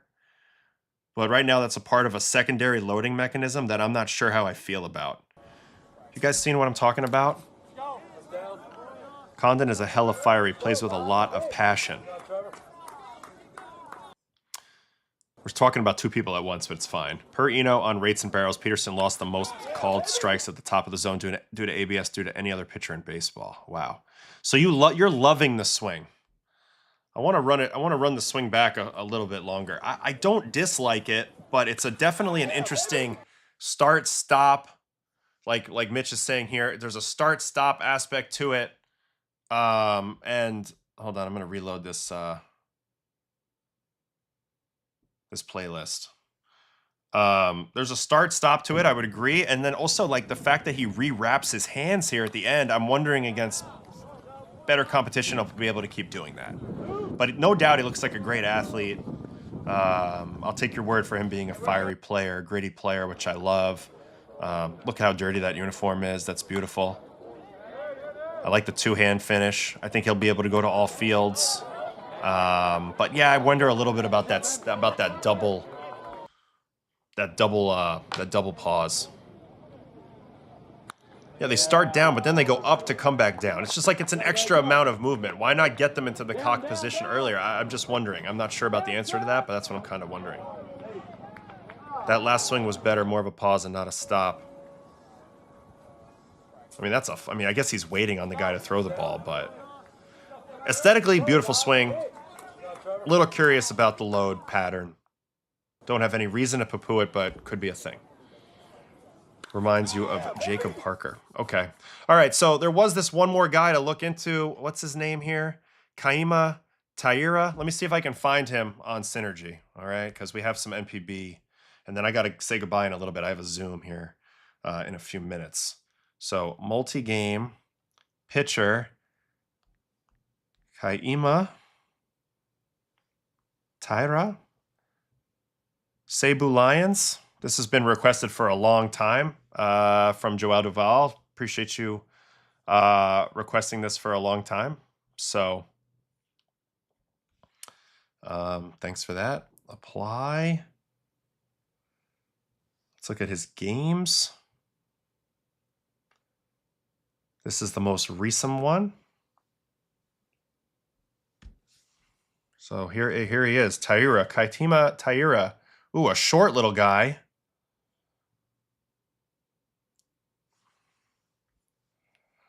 I remember we watched a little bit of Sato getting ready for WBC. Definitely the next guy to come over, but we'll do a Sato watching for sure. So we're just gonna watch maybe 2 or 3 innings of this guy pitch. That field is really cool that they're playing in.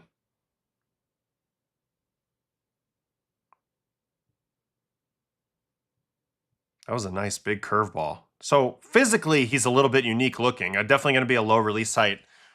Not very big, but using that low release height for sure. I sent his arsenal at the Discord, 7 different grips. All right, I'll check that out.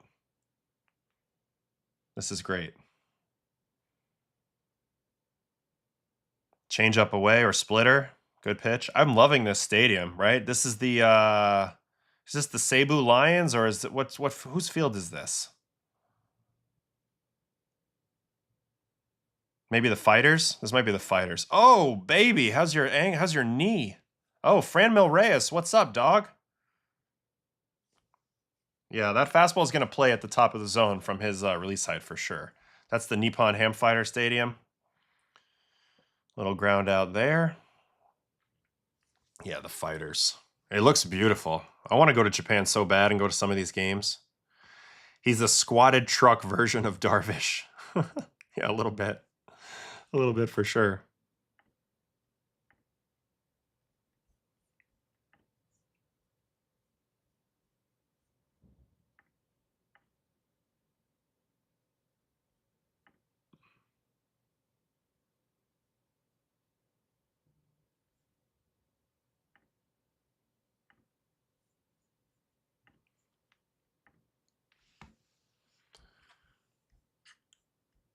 Franmil has a compound in DR from all his Japan earnings. He's a perfect Japanese player. They need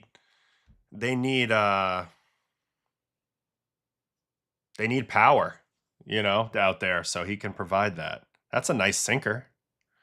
Adam, I'm producing a podcast this weekend with The Miz. What's something you'd like to know about The Miz? Guess I'd like to know a little bit more about his workout regimen, what he does in the gym, like what he prioritizes. Is he like does he like to lift a lot?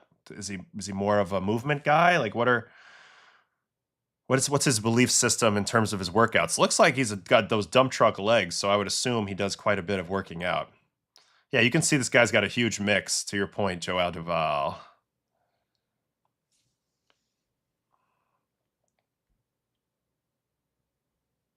Lots of rumblings that the Giants are calling up another top prospect, Victor Berocotto. He was pulled from the lineup last night. That'd be cool. Synergy pointing that he has 8 different grips. All right, I'm going to watch that really quick on I'm going to watch one more batter here in the second, this should be the last batter of the second, I think. And then I'll go look at what you posted in the Discord, and then we'll do probables, and then I have some things coming on. Oh yeah, tell the Miz that if he would like to come on the show, I'd love to have him on the show at some point. That'd be great. I am working on getting a guest every Friday in the future, so stay tuned on that.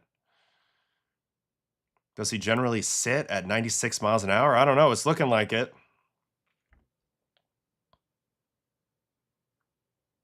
Yeah, I see that. All those are all the different pitches they're listing off there.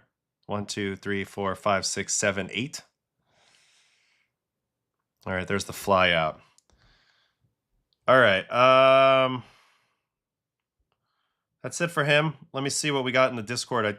I guess it was just posted. Here it is. All right, so 5'8", 209 pitches. He was going to pitch in the WC, but got hurt. Here are the different pitches that he throws. Fastball, cutter, sinker, forkball, changeup, slider, sweeper, curveball. My goodness. So fastball 14 and 8, or 15 and 9. Cutter 9 and 0, okay. Sinker 8 and 15, okay. Forkball 2 and 13. Changeup 8 and 14. Slider 1 and -2. That's a gyro. Sweeper negative, and he's throwing every pitch type. So you're right. He's got a huge mix. Stuff Plus, whatever this Stuff Plus model likes his 4-seam, probably from the low release. changeup, and slider. From a usage standpoint, he's a sinker, four-seam cutter slider versus righties versus lefties. He's more of a four-seam cutter forkball changeup versus lefties. So not a lot of breaking balls to lefties, which is interesting. Arsenal stats and metrics down here. And so far in NPB, I mean, they're not hitting him at all. Changeup's getting hit a little bit, but everything else looks really good. Best whiff rate, forkball, 48%. Wow. Chase rate, slider. Changeup's just got a few barrels. Other than that, everything pretty good. Both the fork and changeup. Gotta love it. Gotta love it. Yeah. Oh, we are very aware of Mr. Teruki Sato. Cannot wait to watch him a little bit more. We'll break him down in the future, without a doubt. This is the pitch plot for Taira. So definitely we'll break down Sato in the future, though. Thanks for that comment. And I can't wait to watch him come over to America and MLB at some point. So there's the movement profile. Ton of pitches. Left, right, middle, everything. You got it. Using the low release height to his advantage. And then, yeah, in miles per hour, four seams averaging 95. So 95 from that slot's very fascinating. Just looking at him and stereotyping him and profiling him, I wouldn't have guessed he threw that hard, but he sure does. So pretty interesting guy. Thanks for having me check him out, Joel. That's really nice. All right, that's it for the show today. It wasn't as much baseball yesterday. Again, reiterating this now. No show tomorrow night. So you're going to get a day off, and then Sunday morning, there'll be a study session for me for Sunday Night Baseball and some other stuff, whatever happens tonight and Saturday. So be there or be square for Baseball and Coffees Sunday morning. All right, here's the games. Astros, Cubs, Arrighetti, and JMO from Wrigley Field.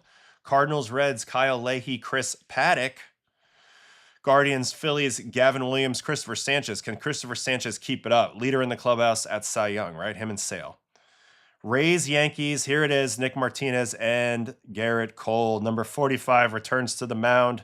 First time we've seen him in a real game since the World Series 2024. So very excited to watch him pitch. I'll be tuned in on that. Pirates also, I think I'm going to do a video. Garrett Cole's return from Tommy John. So you'll get a video tonight. Pirates, Jays, Bubba Chandler trying to hang in there, trying to make the improvements. Said he was pitching soft. See if he pitches a little less soft today versus Gausman and the Jays. Twins, Red Sox, Prelep, and Tolley. Been meaning to look at Prelep. At some point, I'm going to have to do that. Tolley, we always watch. Mets, Marlins, Tobias Myers, Yuri Perez. Interesting series there. Tigers, Orioles, Flaherty, Bassett. Nats, Braves, Miles Michaelis, and TBA for the Braves. Mariners, Royals, Gilbert and Cameron. Dodgers, Brewers, Robleski and Henderson. Rangers, Angels, DeGrom and Grayson. Need to see how Grayson looks. Grayson Rodriguez, first game back for the Angels. Rockies, Diamondbacks, Sugano, Soroka. And A's, Padres, Springs, Bueller, who's been actually pitching good a little bit lately. And White Sox, Giants is our final game. Davis Martin, who's been awesome. And Trevor McDonald has also been pretty good. Both guys have been watched on this channel. So that's it. Thanks for hanging with me today. Appreciate you guys on the TikTok, on MLB, on everywhere. And I will catch you guys on Sunday morning. RIP to Michaelis at Truist Park. Guaranteed 3 home runs allowed. All right, take it to the bank, folks. Take it to the bank. Either way, thanks for hanging with me. I'll see you guys on Sunday morning. Remember, no stream tomorrow night. And I hope you guys have a great weekend, all right? Have a good one. See you guys later. Bye-bye.